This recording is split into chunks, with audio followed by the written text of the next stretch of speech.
Anarchism and Socialism by Georgy Valentinovich Plekhanov. Chapter 3. The Historical Development of the Anarchist Doctrine. The Point of View of Anarchism. I have often been reproached with being the father of anarchism. This is doing me too great an honor. The father of anarchism is the immortal Proudhon, who expounded it for the first time in 1848. Thus spoke Peter Kropotkin in his defense before the Correctional Tribunal of Lyon at his trial in January 1883. As is frequently the case with my amiable compatriot, Kropotkin has made here a statement that is incorrect. For the first time Proudhon spoke of anarchism was in his celebrated book, What is Property? Or An Inquiry into the Principle of Right, the first edition of which had already appeared in 1840.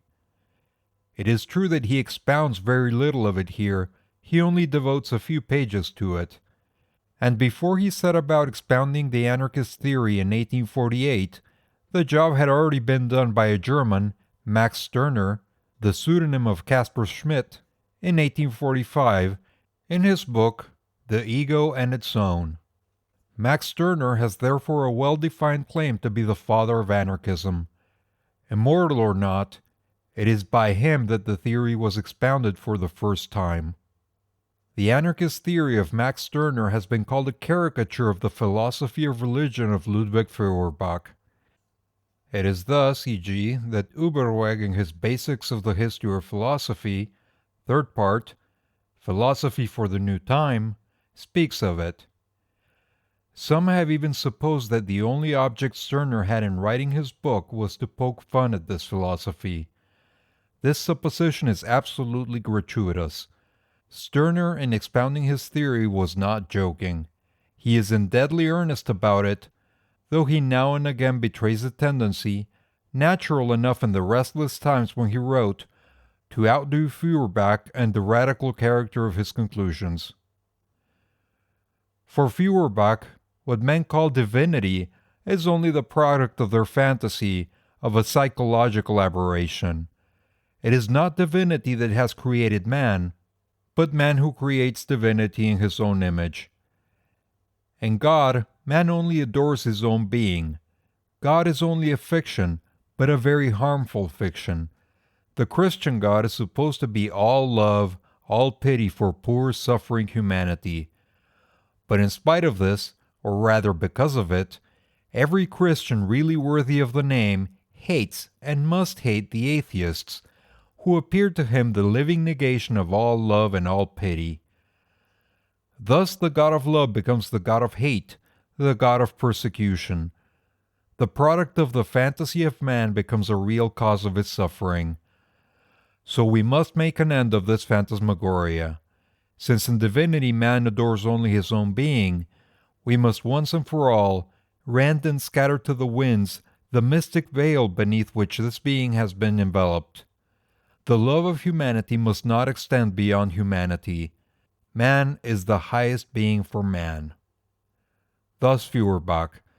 Max Stirner is quite at one with him, but wishes to deduce what he believes to be the final, the most radical consequences of his theory. He reasons in this fashion. God is only the product of fantasy, is only a spook. Agreed. But what is this humanity the love of which you prescribe to me? Is not this also a spook, an abstract thing, a creature of the imagination? Where is this humanity of yours? Where does it exist but in the minds of men, in the minds of individuals? The only reality, therefore, is the individual, with his wants, his tendencies, his will.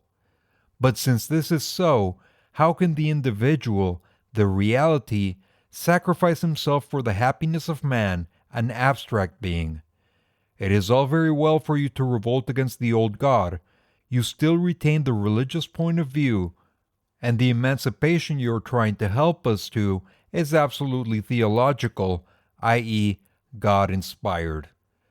The highest being is certainly that of man, but because it is his being, and is not he himself, it is quite indifferent if we see this being outside of him as God, or find it in him and call it the being of mankind or man.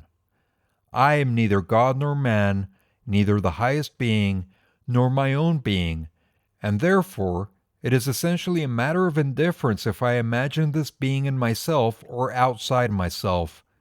And indeed, we do always imagine the highest being in these two future states, and the internal and external at once, for the Spirit of God is, according to the Christian conception, also our spirit and dwells within us.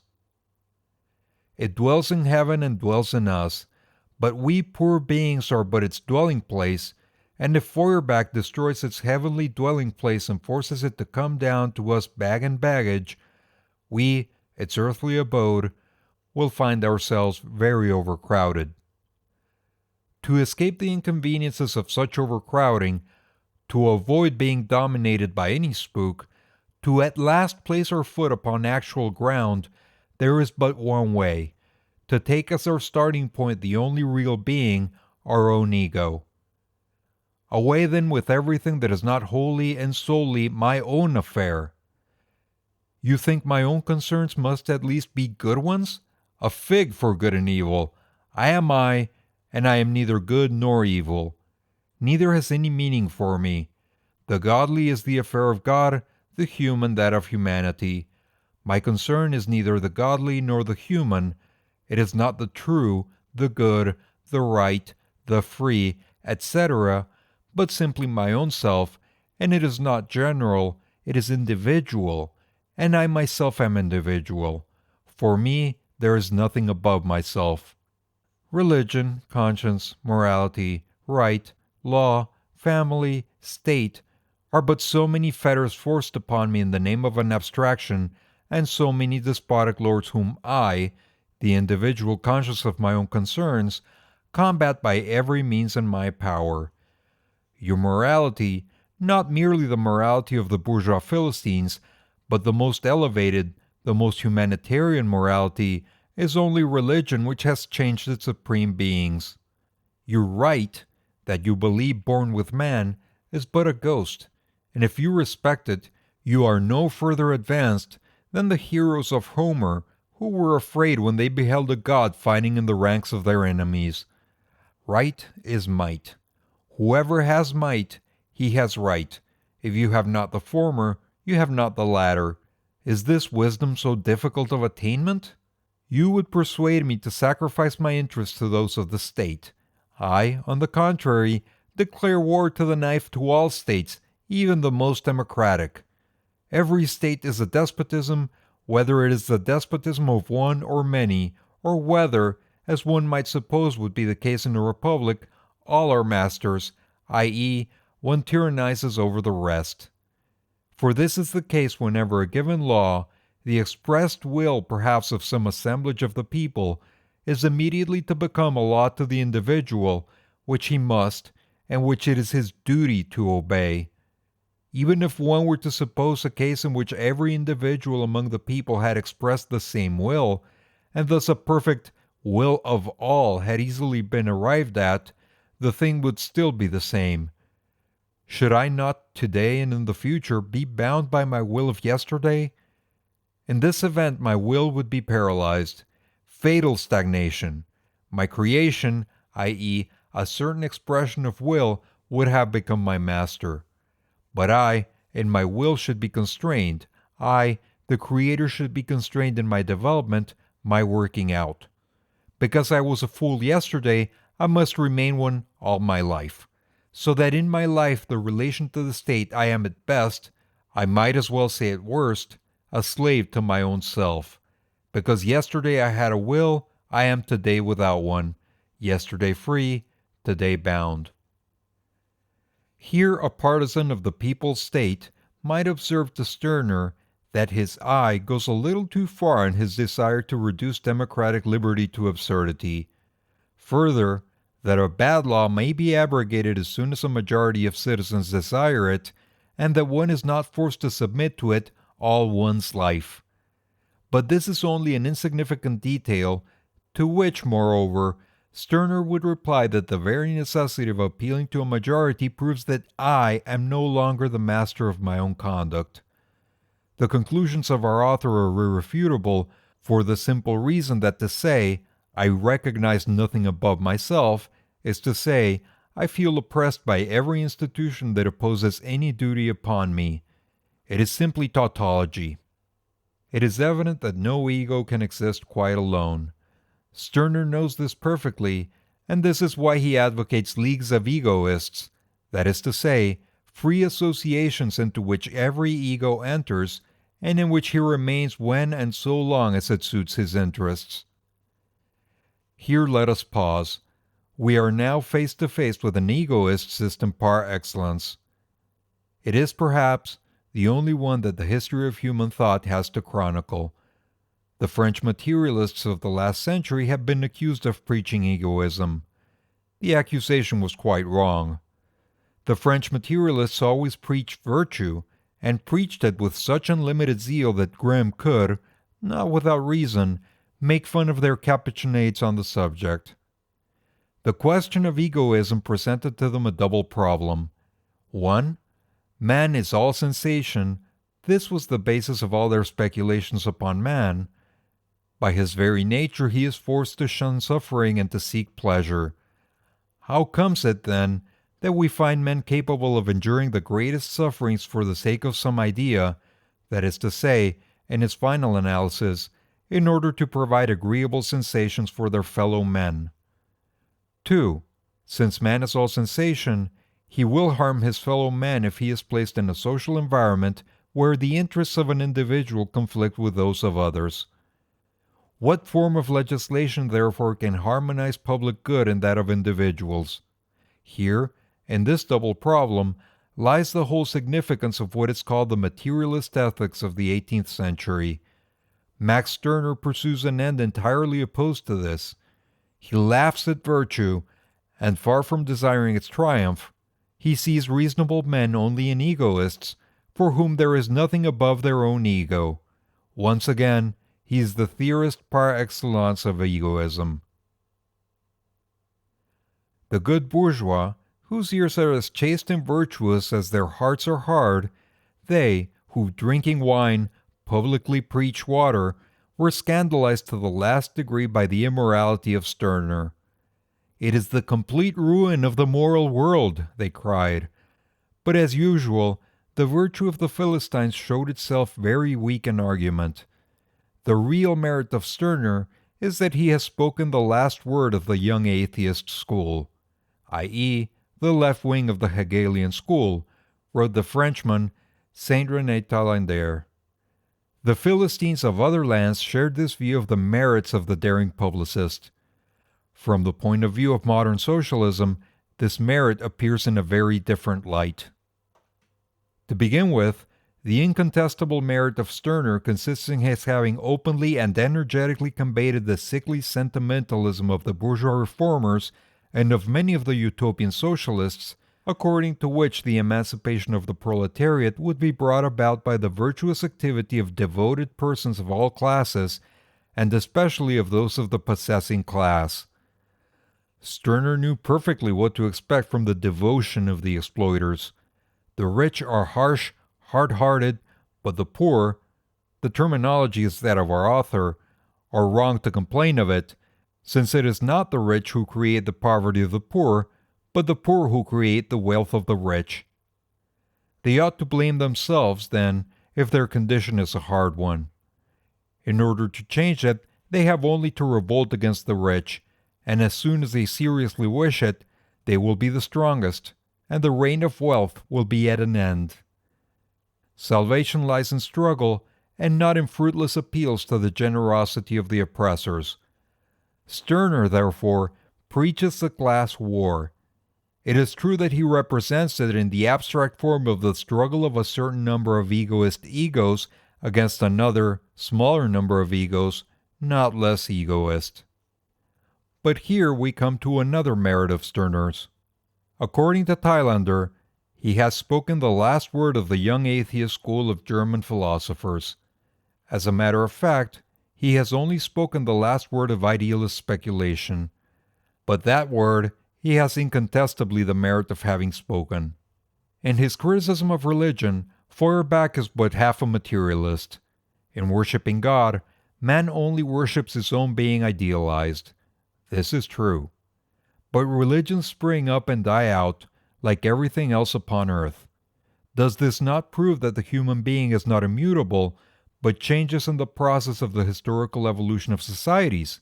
Clearly, yes. But then, what is the cause of the historical transformation of the human being?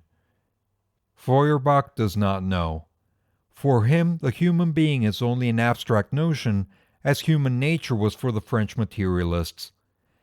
This is the fundamental fault of his criticism of religion. Stirner said that it had no very robust constitution. He wished to strengthen it by making it breathe the fresh air of reality. He turns his back upon all phantoms, upon all things of the imagination. In reality, he said to himself, these are only individuals. Let us take the individual for a starting point. But what individual does he take for his starting point? Tom, Dick, or Harry? Neither. He takes the individual in general. He takes a new abstraction, the thinnest of them all. He takes the ego. Stirner naively imagined that he was finally solving an old philosophical question which had already divided the nominalists and the realists of the Middle Ages. No idea has an existence, he says, for none is capable of becoming corporeal. The scholastic controversy of realism and nominalism had the same content. Alas, the first nominalist he came across could have demonstrated to our author by the completest evidence that his ego is as much an idea as any other, and that it is as little real as a mathematical unit. Tom, Dick, and Harry have relations with one another that do not depend upon the will of their ego, but are imposed upon them by the structure of the society in which they live. To criticize social institutions in the name of the ego is therefore to abandon the only profitable point of view in the case, i.e., that of society, of the laws of its existence and evolution, and to lose oneself in the mists of abstraction. But it is just in these mists that the nominalist Stirner delights. I am I, that is his starting point. Not I is not I, that is his result. I, etc., is his social utopia. It is subjective idealism, pure and simple, applied to social and political criticism. It is the suicide of idealist speculation. But in the same year, 1845, in which the ego of Stirner appeared, there appeared also, at Frankfurt on Main, the world of Marx and Engels, the Holy Family, or Critique of Critical Criticism, against Bruno Bauer and Company. In it, idealist speculation was attacked and beaten by materialist dialectic, the theoretical basis of modern socialism. The ego came too late. We have just said that I, etc., represents the social utopia of Stirner. His League of Egoists is, in fact, nothing but a mass of abstract quantities. What can be the basis of their union? Their interests, answers Stirner. But what can be the true basis of any given combination of their interests? Stirner says nothing about it, and he can say nothing definite, since from the abstract heights on which he stands, one cannot see clearly economic reality, the mother and nurse of all the egos, egoistic or altruistic. Nor is it surprising that he is not able to explain clearly even this idea of the class struggle, of which he nevertheless had a happy inkling. The poor must combat the rich, and after, when they have conquered those, then every one of the former poor, like every one of the former rich, will combat every one of the former poor and against every one of the former rich. There will be a war of all against all. These are Stirner's own words. And the rules of the leagues of egoists will be so many partial truces in this colossal and universal warfare. There is plenty of fight in this idea, but of the realism Max Stirner dreamed of, nothing. But enough of the leagues of egoists. A utopian may shut his eyes to economic reality, but it forces himself upon him in spite of himself. It pursues him everywhere with the brutality of a natural force not controlled by force. The elevated regions of the abstract I do not save Stirner from the attacks of economic reality. He does not speak to us only of the individual. His theme is the individual and his property. Now, what sort of a figure does the property of the individual cut? It goes without saying that Stirner is little inclined to respect property as an acquired right. Only that property will be legally and lawfully in others which it suits you should be his property. When it ceases to suit you, it has lost its legality for you, and any absolute right in it you will laugh at. It is always the same tune. For me, there is nothing above myself. But his scant respect for the property of others does not prevent the ego of Stirner from having the tendencies of a property owner. The strongest argument against communism is, in his opinion, the consideration that communism, by abolishing individual property, transforms all members of society into mere beggars. Stirner is indignant at such an iniquity.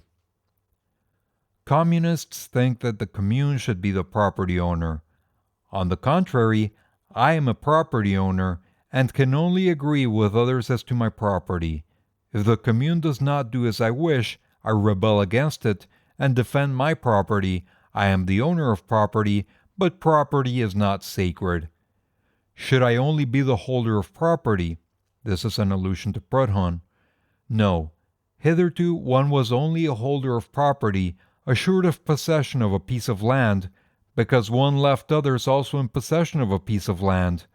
But now everything belongs to me. I am the owner of everything I need and can get hold of. If the socialist says, society gives me what I need, the egoist says, I take what I want. If the communists behave like beggars, the egoist behaves like an owner of property. The property of the egoist seems pretty shaky. An egoist retains his property only as long as the other egoists do not care to take it from him, thus transforming him into a beggar. But the devil is not so black as he is painted. Stirner pictures the mutual relations of the egoist proprietors rather as relations of exchange than of pillage, and force, to which he constantly appeals, is rather the economic force of a producer of commodities freed from the trammels which the state and society in general impose, or seem to impose, upon him. It is the soul of a producer of commodities that speaks through the mouth of Stirner. If he falls foul of the state, it is because the state does not seem to respect the property of the producers of commodities sufficiently. He wants his property, his whole property. The state makes him pay taxes. It ventures to expropriate him for the public good. He wants a right to use and exploit. The state says agreed, but adds that there are abuses and abuses. Then Stirner cries, "Stop, thief!" I am the enemy of the state, says he, which is always fluctuating between the alternative, he or I. With the state there is no property, i.e., no individual property, only state property. Only through the state have I what I have, as it is only through the state that I am what I am. My private property is only what the state leaves me of its own, while it deprives other citizens of it. That is state property. So down with the state, and long live full and complete individual property. Stirner translated into German, J.B. Say's Treatise of Practical Political Economy, Leipzig, 1845-46, and although he also translated Adam Smith, he was never able to get beyond the narrow circle of the ordinary bourgeois economic ideas. His League of Egoists is only the utopia of a petty bourgeois in revolt. In this sense, one may say he has spoken the last word of bourgeois individualism. Stirner has also a third merit, that of the courage of his opinions, of having carried through to the very end his individualist theories. He is the most intrepid, the most consequent of the anarchists. By his side, Proudhon, whom Kropotkin, like all the present-day anarchists, takes for the father of anarchism, is but a straight-laced Philistine.